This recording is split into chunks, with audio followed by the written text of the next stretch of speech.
Alright, Astrology subscribers, welcome back to another video in or actually the last video in the Rahu and Ketu series, talking about the north and the south node of the moon. And what happens in this video is we're going to talk about the north node of the moon being in Pisces and the south node being in Virgo. So, just in case this is somebody's first video, they decided to start with the last video in the series, it could happen. Got to talk about what are Rahu and Ketu, what are the north and south node of the moon. Mathematically, they are points on the moon's orbit where the moon gets closest to Earth in its elliptical orbit. Because ellipses are elongated, some points on the orbit are going to be closer to the Earth and some points are going to be farther away. And some people will ask, well, how does a mathematical point affect astrology? I thought that it was caused by the planets, and a mathematical point isn't real. It's not where a planet is. And to that I would say, basically all of astrology is dependent on the ascendant sign. If you don't have the ascendant, you don't have the house system. And if you don't have the house system, you don't have astrology. Because that's like having a story with no setting. And so mathematical points can be just as our psyche can be just as dependent on mathematical points as it can be on planets and their mathematical orbits. So that's not really a valid criticism.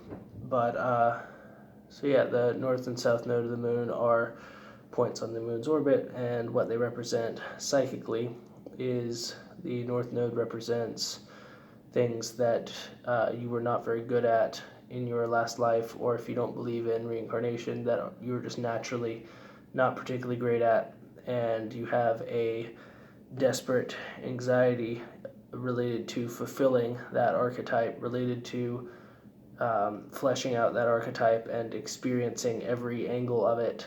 The north node can be best described as consumption and anxiety, some mixture of consumption and anxiety. It can be very well described as hunger, because due to previous inexperiences or present feelings of inadequacy, depending on your worldview, you are basically hungry for that type of experience.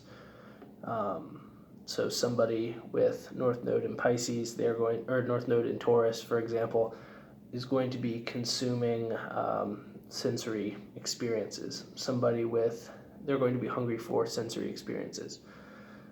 Somebody with North Node in Aries, for example, is going to be hungry for conflict, hungry for self-image, self-esteem, all these things that Aries represents.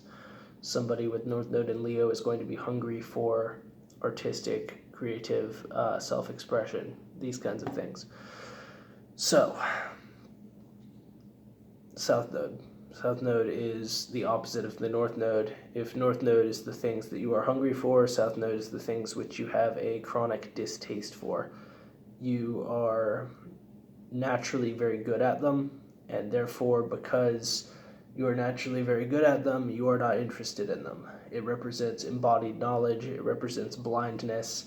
People's eyes tend to glaze over when you talk about topics related to their South Node. They acknowledge that thing exists. They do not care about it. They're not interested in it.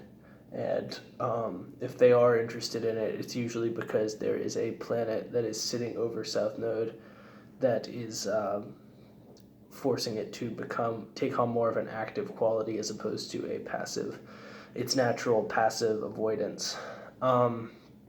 So if you have Mars over South Node, or if you have Jupiter or perhaps Sun in certain places over South Node, it can give South Node more of an active quality where a person feels like they understand something completely but feel a need to do it anyway, and as a result they usually become quite masterful at it because they are mixing embodied knowledge with the will to act and expand. Okay, so, and then now we have to talk about the sign of Pisces and Virgo. The sign of Pisces and Virgo is an opposition, like all north-south node axes. North-south node are always 180 degrees from each other. They're always opposite archetypes, opposite signs, and which makes sense. If you think about the two closest points to each other on an ellipse, they're going to be 180 degrees apart. And so the Pisces Virgo axis is the axis of, you could think of it as imagination versus criticism of imagination. So somebody with the predominant Pisces placements is going to be constantly generating new ideas, because Pisces is a mixture of Jupiter and Neptune. And Neptune basically represents, like Jupiter represents ideas, concepts, philosophies, big picture ideas, basically, perspectives. And Neptune represents all of the perspectives that are like different than what is currently in your society. So if like you live in, let's say you live in a very Christian society, you've got some members of the population that are atheists, some members of the population that are Christian. So Jupiter in its pure form would rule over the dogma, the Christian perspective, and it would rule over the scientific, atheistic perspective, because it represents the sort of rigid dogmatic belief system of an area. So Christians believe that the atheists are bullshit, the atheists believe that the Christians are bullshit, and they both think they're speaking the truth, and that truth is effectively represented by Jupiter. Now, if somebody decided to invent their own religion, let's say it's Salt Lake City, and the Mormons are just getting started. The Mormons would be like Neptune. There is an element of Neptune is basically the ability to generate and create new belief systems that may or may not be pragmatically useful. Like pragmatism is not required for creativity. So Neptune is the creativity, and it doesn't necessarily have to be pragmatic. It might be, but it's not required. So it's basically the generation of new ideas that are yet to be judged by people. So Pisces is a combination of the dogmatic, rigorous, pre-established perspective and the chaotic new perspective that might be generated by some of the more artistic members of the population. And if somebody is constantly chucking out weird ideas that are not part of any belief system that you understand or know of, chances are they are one of these people who is Pisces or Neptune ruled or co-ruled, or they have like a bunch of Pisces placements. Or Aquarius can also do that, but generally speaking, it's like Neptune and Pisces that is like constantly chucking out new creative ideas that in theory could be the seed of a new belief system, new religion, new perspective. So it's a dirty job, but somebody's got to do it. So that's Pisces. Now, Virgo is basically the thing which vets and criticizes the creative ideas. So if you know somebody who's very, very skeptical, if you know somebody who is, if they hear a new idea, their general predisposition is to question it and to criticize it and to pressure test it, basically, with their words. That's a Virgo trait, effectively. So people like that usually are dominated by Virgo placements, 6th house placements. Saturn also plays a role in that. Saturn is also a judge, a harsh judge, a criticizer. These planets get a bad rap, these placements get a bad rap, but really what they're necessary, because what they're attempting to do is maintain the purity of the dogmatic system or just pragmatic experience. Because if you believed every new idea that everybody ever thought of, it would be just complete madness. So the interplay between the creative and the critical is basically represented in astrology by the Virgo Pisces axis. So having North Node and South Node on this axis, it makes a person with North Node and Pisces, they're very much more interested in the creative generation than the critical, like facts don't care about your feelings type mentality that Virgo represents. And as a result, these people are best suited to be artists. They're best suited to be thought leaders, people who create their own designs, their own beliefs. These people are generally quite spiritual. They're prone to believing things that other people might find scary or like strange, perhaps. And these people are at their best when they are appreciating the process that comes from learning new things and not being super concerned with the details. Like the worst thing these people can do is to be in a like routine, boring job where they're not doing anything different on a day-to-day basis. So if you, well, there are a lot of people in astrology who you could see these placements as people who have a hard time maintaining a stable, what most people would consider a stable existence. But this is definitely one of those placements. Now, thankfully, because South Node is in an Earth sign for these people, generally they don't end up in situations where they have to like punch a clock and be on this like rat race wheel.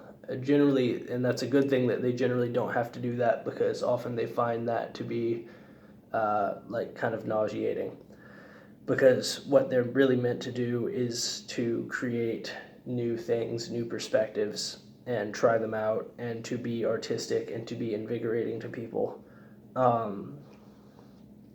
And so basically, yeah. Now, because South Node is in Virgo, these people also have a natural inclination towards medicine.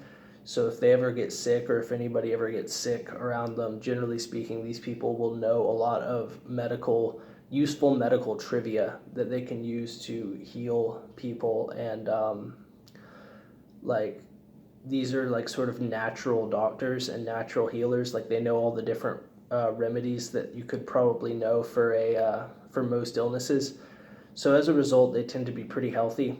And because Virgo also represents physical exercise, these people are often in pretty good shape naturally. Like they don't really have to worry about their diet very much, and they don't really have to worry about a lot of digestive or intoxication problems, because they have a high threshold for what they can consume and still be healthy, because Virgo is